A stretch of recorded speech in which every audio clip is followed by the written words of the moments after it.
अस्सलाम वालेकुम, welcome to report card. मैं हूं अफसा कोमल।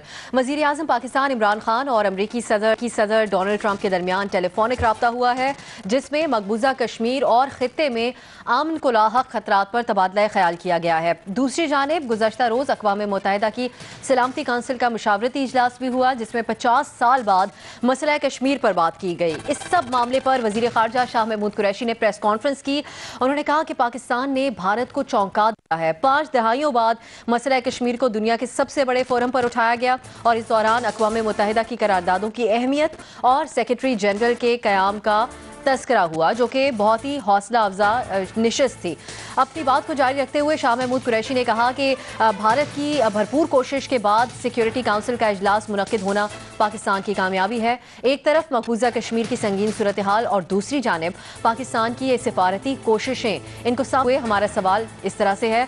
इमरान खान का अमरीकी सदर से राब्ता, मकबूजा कश्मीर की सूरत हाल पर बातचीत, 5 दहाइयों बाद मसला कश्मीर पर निशिस्त हौसला अफजा थी, ये पाकिस्तान की कामयाबी है। शाह महमूद कुरैशी, आपसे जानना चाहेंगे कि क्या मसला कश्मीर अब हल होने के करीब है, हाँ या नहीं? सबसे पहले हम मजहर अब्बास साहब की तरफ जाएंगे। मजहर साहब, जो कल की डेवलपमेंट है, जो मुशावरती इजलास हुआ सिक्योरिटी काउंसिल का, उसमें अक़वाम मुत्तहिदा की करारदादों की अहमियत पर बातचीत हुई, जो बातें सामने आई हैं उसको देखते हुए क्या समझते हैं आप?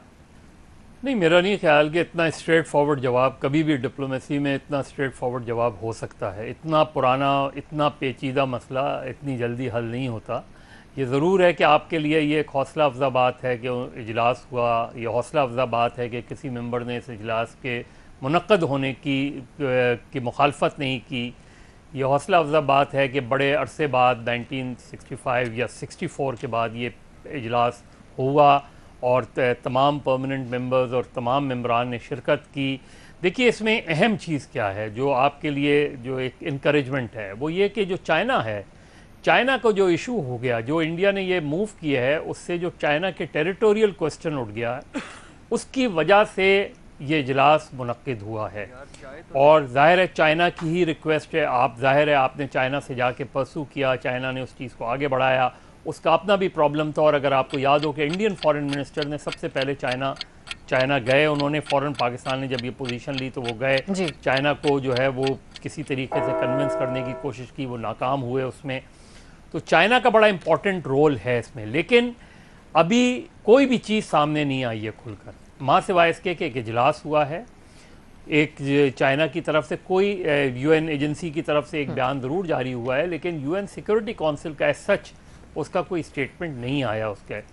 हमें एक्टिव रहना चाहिए, प्रोएक्टिव रहना चाहिए, हमें अपनी डिप्लोमेसी ज़्यादा एग्रेसिव करनी चाहिए, ज़्यादा तेज़ी से आगे बढ़ना चाहिए। जो आज प्रेस कॉन्फ्रेंस में उन्होंने चीज़ें अनाउंस की हैं, देखिए आपका हर एम्बेसी में एक डेस्क हो वो अलग बात है। पहली चीज़ ये कि उस डेस्क में कौन होगा ये बहुत इंपॉर्टेंट बात है। सिर्फ आपने किसी को नौकरी पर लगाना है वो अलग, लेकिन एक कमिटमेंट के साथ प्रोफेशनली कॉम्पिटेंट आदमी होगा तो ज़्यादा आपको।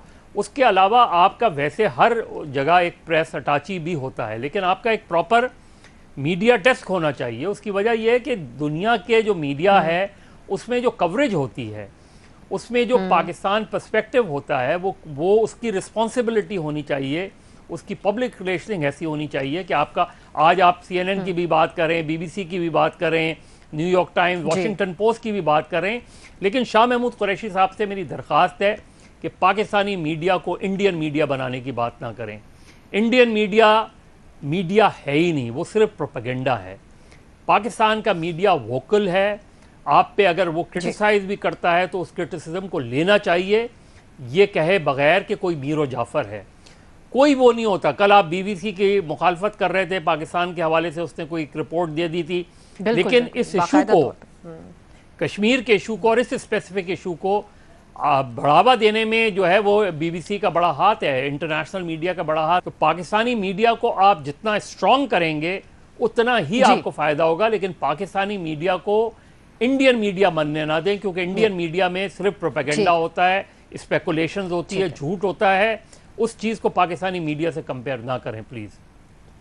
जी, इरशाद भट्टी साहब, वैसे भी अगर हम कंपैरिजन करें जो भारतीय मीडिया का जिस किस्म की कवरेज रहती है तो हमें यही फीडबैक आता है वहाँ से भी कि बड़ी माने खेज यहाँ पर गुफ्तगू हुआ करती थी, होती भी है। तो क्या इस मामले की राह में भी रुकावट नहीं होनी चाहिए?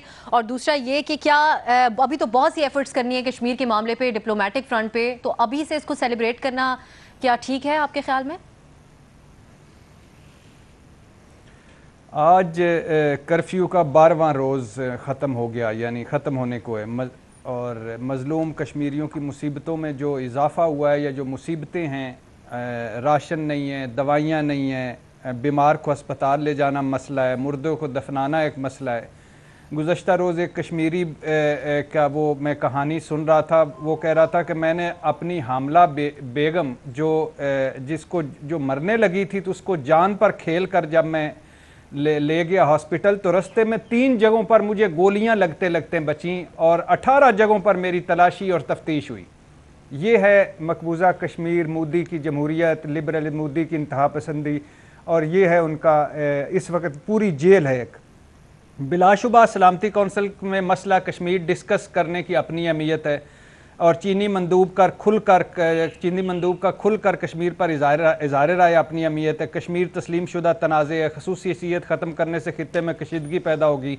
हिंदुस्तान का यकतरफा इकदाम मज़ीद ख़तरनाक हो सकता है। हमारी खुद मुख्तारी को भी चैलेंज किया गया, ये चीनी मंदूब ने कहा, अच्छी बात है। बिलाशुबा अखंड भारत, मकबूजा कश्मीर हमारा अंदरूनी मसला आलमी बरादरी में, ये कल एक कम अज़ कम मुझे इस मौक़िफ़ के साथ आलमी बरादरी सिवाय फ्रांस के कोई खड़ा नज़र नहीं आया।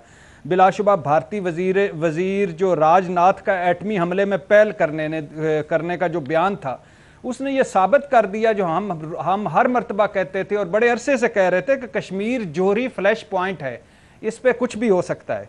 बिलाशुबा 72 सालों में आज़ाद और मकबूजा कश्मीर की तमाम सियासी जमातें पहली मर्तबा एक पेज पर हैं और बिलाशुबा 12 दिनों में कश्मीर पर इतनी बात हो चुकी जितनी गुज़श्ता 70 सालों में नहीं हुई। आज वाशिंगटन पोस्ट कह रहा है भारत सेकुलर नहीं रहा, न्यूयॉर्क टाइम्स कह रहा है भारत हुकूमत बदमाश है, ऑब्जर्वर कह रहा है मोदी तबाही के रास्ते पर है, और गार्डियन कह रहा है कश्मीरियों को हिंदुआता लफ्ज़ सही महमल बोलेंगी का सामना है। दी ग्लोब कह रहा है मोदी फाशिस्ट है, BBC कह रहा है जुल्म की अखीर हो गई है। तो बिलाशुबा इसके अलावा ट्रंप से गुफ्तगू भी जो है वो भी बड़ी इंपॉर्टेंट है, क्योंकि इस वक्त ट्रंप अगर चाहे तो किरदार अदा कर सकता है, और जैसे हम ट्रंप की अफगानिस्तान में मदद कर रहे हैं तो हम वो हमारी मकबूजा वादी में भी मदद कर सकता है। और लेकिन इन सब बातों के बावजूद ये कहना कि ये हल के करीब है, ये मुश्किल है। मकबूजा बिलाशु कश्मीर का मसला एक दिन हल होना ही होना है, इसमें तो कोई शक नहीं, हमारी नस्लों में हो अगली नस्लों में हो, ये तो कोई शक नहीं, ये होगा। लेकिन मुझे नहीं लगता क्यों नहीं हो ये हल के क्यों नहीं करीब, क्योंकि दुनिया हमारे साथ नहीं, दिल से हमारे साथ दुनिया नहीं खड़ी, मुस्लिम उम्मा जो है वो नहीं खड़ी। आज सिर्फ मुस्लिम उम्मा जो है अगर ये अपनी तिजारती बाइकआउट कर दे भारत से, उनकी भारतीय लेबर को कह दे वापस चले जाए, तो हिंदू बनिया जो है जिसका जो 2+2 पे करता है वो इस मसले के हम करीब पहुंच जाएंगे। आज अमेरिका सिर्फ दिल से आपके साथ खड़ा हो जाए तो फिर भी मसले के करीब है, लेकिन ये पेचीदा लंबा एक बहुत तय दर तय उलझा हुआ मसला है। हल होगा मगर अभी हम हल के करीब नहीं है, अभी बहुत से एफर्ट्स करनी होंगी। नई ऑप्शन आप ले रहे हैं महमल, आज़ाद मीडिया का किरदार ये भी बावर हुआ होगा दुनिया को कि कितना अहम होता है, एग्जांपल्स दी जा रही हैं, साहब भट्टी साहब ये भी दे रहे थे। दूसरा, कल की मीटिंग पे आपके क्या ख्यालात हैं, और उसके बाद जो शाह महमूद कुरैशी साहब ने प्रेस कॉन्फ्रेंस में इसको कामयाबी करार दिया, ये कबल अज़ वक्त है या ठीक था उनका बयान? अब से इसमें मैं ऑप्शन नहीं का लूँगी, और उसकी वजह ये है कि देखिए वाकई ही 1971 के बाद पहली बार कश्मीर डिस्कस हुआ है, ये बात सच है। मतलब आप समझते हैं कि 50 सालों के बाद ये हुआ है UNSC के अंदर, मतलब मैं इस फोरम पे कह रही हूँ।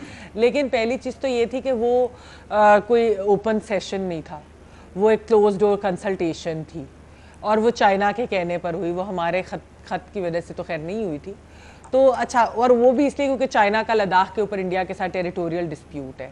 फिर क्या हुआ, ये CNN की अपनी रिपोर्ट है, CNN वालों ने कहा कि उनकी एक UN के डिप्लोमेट से बात हुई कि ये कितनी कामयाब थी, तो उन्होंने कहा कि इससे अंदाज़ा कर ले कि एक जॉइंट प्रेस स्टेटमेंट देने को भी तैयार नहीं थी, ये कंसल्टेशन की मीटिंग, यानी प्रेस रिलीज कोई नहीं आई इसकी, यही जो वर्ड ऑफ माउथ है, और फिर ये कि हमारे एम्बेसडर ने उधर क्या बोला और जो उनके एम्बेसडर उन्होंने क्या बोला, उसके अलावा वो भी बाहर, क्योंकि जाहिर बात है पाकिस्तान और इंडिया को अंदर बैठने की इजाज़त नहीं थी, क्योंकि ये परमानेंट मेंबर्स के लिए थी कंसल्टेशन।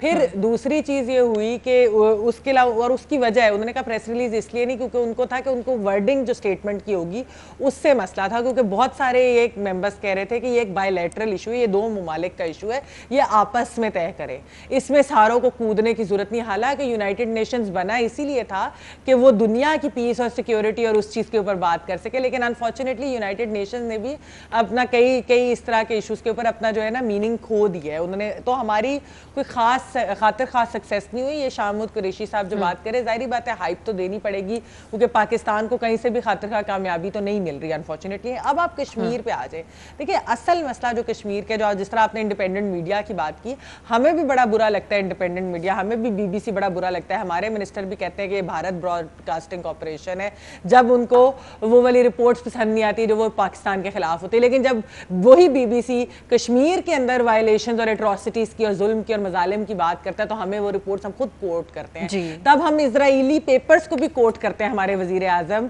जिनको हम वैसे बहुत बुरा जानते हैं क्योंकि वो कश्मीर के ऊपर वो भारत के खिलाफ एक बात कर रहे हैं या मोदी को हिटलर से मुशाबत दे रहे हैं, इस तरह की चीजें। बात यह देखिए इंडिपेंडेंट मीडिया बहुत जरूरी होता है, लेकिन जिस तरह मज़ा साहब ने बात की, भारतीय मीडिया में चंद आवाज़ों के अलावा जैसे अरुंधति रॉय होगी, संकर्षण ठाकुर है, सिद्धार्थ वरदराजन है, तो कुछ और इस तरह के हैं बड़े जिन्होंने बड़े अच्छी चीज़ें लिखी हैं, लेकिन उसके अलावा भारतीय मीडिया के अंदर बहुत कम है, मतलब अखबारात में टेलीग्राफ, हिंदू, NDT, इस तरह की चीज़ें, उसके अलावा कोई नहीं है जो उधर ज़्यादा खुल के बोल सके। एक मोदी का डर है, दूसरा वो इंडिया के अंदर एक इस तरह का माहौल है कि वो कश्मीर के ऊपर ज़्यादा अपनी गवर्नमेंट से हट बात नहीं करते और वो पाकिस्तान के ऊपर उनकी एक डिफरेंट लाइन है। तो ये एक है, होना चाहिए आजाद में, लेकिन कदगन उन्होंने खुद सेल्फ इम्पोज्ड कदगन है उनके ऊपर बहुत ज्यादा, ये एक उनका मसला है।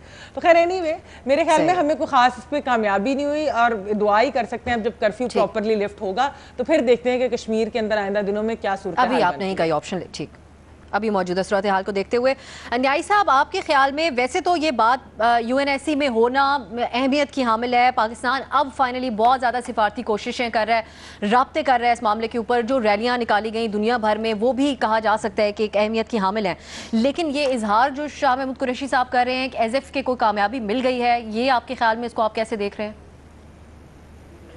देखिए अब सब मैं तो मुझे नहीं समझ आती कि जो है इस वक्त पाकिस्तान जो है उसकी क्लियर कट क्या पॉलिसी है।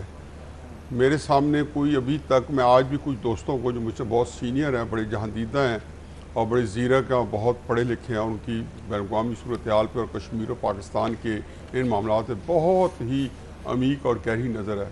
तो मैं उनसे ये पूछा था कि मेरा सवाल ये है, मुझे कुछ ये बता दें, जिसमें कई लोग सीनियर फॉरेन ऑफिस के बंदे जो रिटायर हो गए हैं, कि हमारा मुतालबा क्या है, पाकिस्तान की प्रोपोजिशन क्या है, हम क्या मांग रहे हैं दुनिया से। हम मुख्तलिफ जगहों पे कोई कॉल्स कर रहे हैं या राब्ते कर रहे हैं तो हम क्या कह रहे हैं कि हम क्या चाहते क्या हैं। तो हर बंदे ने एक अपनी अपनी ज़ुबान बोली। आया हमारा मुतालबा ये है कि कश्मीर के अंदर जो कर्फ्यू लगा हुआ है वो ख़त्म हो जाए, मीडिया की पाबंदियाँ ख़त्म हो जाएँ, अगर वहाँ पे जो ब्लड शेड होने को है अगर वो कर्फ्यू ख़त्म होता है, या जो एट्रोसिटीज़ या जेनोसाइड जो जारी है अरसे से, आया हम उसके ख़िलाफ़ हैं जो कि 3-4 साल से थी, उसको ख़त्म कर रहे हैं। जो रेप से केसेस हैं मैसिव और ग्रेव्स निकल रही आया उसको हाईलाइट कर रहे हैं। कम अज़ कम अपनी हद तक अपने तय मैं तो बिल्कुल ये समझने कासिर हूँ कि हम कहाँ पहुँच गए हैं। शाह महमूद कुरैशी ने पिछले 8-10 दिनों में, 7-8 दिनों में, 5 अगस्त के बाद 2 दफ़ा उन्होंने बहुत बड़े पैमाने पर गलत बयानी की है। मैं तो समझता हूँ कि हाई टाइम है कि शाह महमूद कुरैशी से अब इस्तीफ़ा मांगना चाहिए। मैं समझ जो उन्होंने 2 बातें की, पहले तो नेशनल सिक्योरिटी काउंसिल की मीटिंग की, हमने डिस्कस किया ये रिपोर्ट कार्ड में, और उसके अंदर ऐसा था कि जैसे हम सोच रहे थे कि अब वज़ीर आज़म को खुद जाना चाहिए या शाह महमूद कुरैशी को जाना चाहिए, कि उन्होंने कहा था हम वहाँ वक़्फ़ अपने भरपूर पेश करेंगे। मौसूफ को ये भी नहीं पता था कि एक इस मीटिंग बुलाने के ऊपर कोई एक कंसेंसस डेवलप हुआ है कि फ्रांस जो था इसको, जो बाद में इस रिपोर्ट कार्ड में डिस्कस किया कि फ्रांस ने ये कहा कि आप इसको अदर आइटम में रखेंगे और जुम्मे के दिन रखेंगे, जुमरात के दिन भी नहीं, ताकि इसकी अहमियत ना हो। और फिर शाह महमूद कुरैशी साहब का बयान तो फैक्चुअली तो करेक्ट था ना, लेकिन सिर्फ ये कहा जा रहा था कि वो वक्त नहीं था ठीक उनके साथ। अब नहीं करेक्ट था, आज भी वो कह रहे हैं हमें कामयाबी मिली है, तो बिल्कुल कौम को गलत बयानी कर रहे हैं, क्योंकि हम जो चीज कौम के अंदर मार्केट कर रहे हैं, मेरा अपनी नहीं ख्याल कि वो सूरत हाल है।